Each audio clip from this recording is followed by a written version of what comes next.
Istilah korupsi dalam bahasa Inggris corruption atau korup, dalam bahasa Prancis corruption, dan dalam bahasa Belanda corruptie, yang menjadi kata korupsi dalam bahasa Indonesia.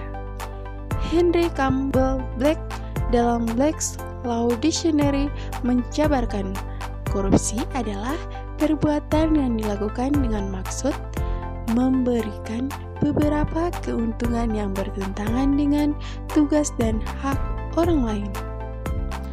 Perbuatan seorang pejabat atau seorang pemegang kepercayaan yang secara bertentangan dengan hukum, secara keliru menggunakan kekuasaannya untuk mendapatkan keuntungan untuk dirinya sendiri atau untuk orang lain, bertentangan dengan tugas dan hak orang lain. Perbuatan seorang pejabat atau seorang pemegang kepercayaan yang secara bertentangan dengan hukum, memakai kekuasaannya untuk kepentingan pribadi. Tindakan korupsi merupakan tindakan yang sangat merugikan negara.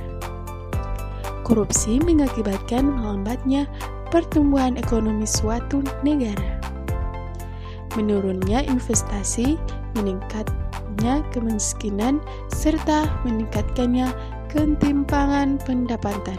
Bahkan, korupsi juga dapat menurunkan tingkat kebahagiaan masyarakat di suatu negara. Mengapa orang memilih menjadi korupsi daripada jujur?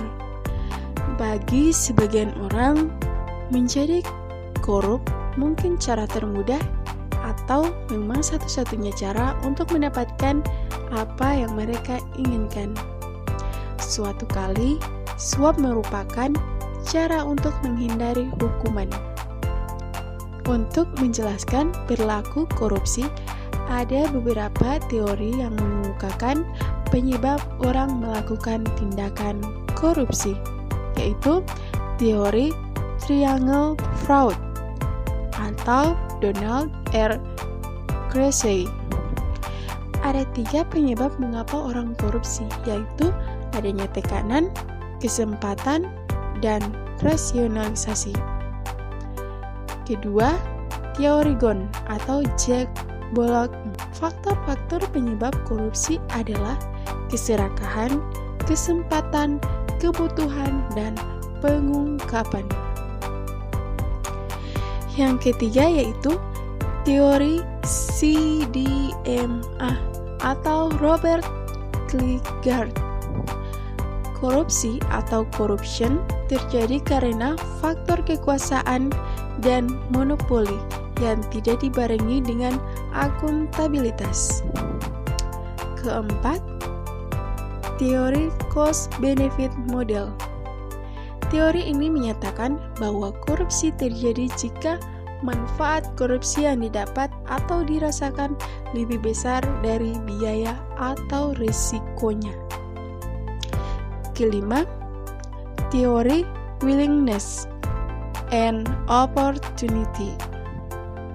Menurut teori ini, korupsi bisa terjadi bila ada kesempatan akibat kelemahan sistem atau kurangnya pengawasan dan keinginan yang didorong karena kebutuhan atau keserakahan.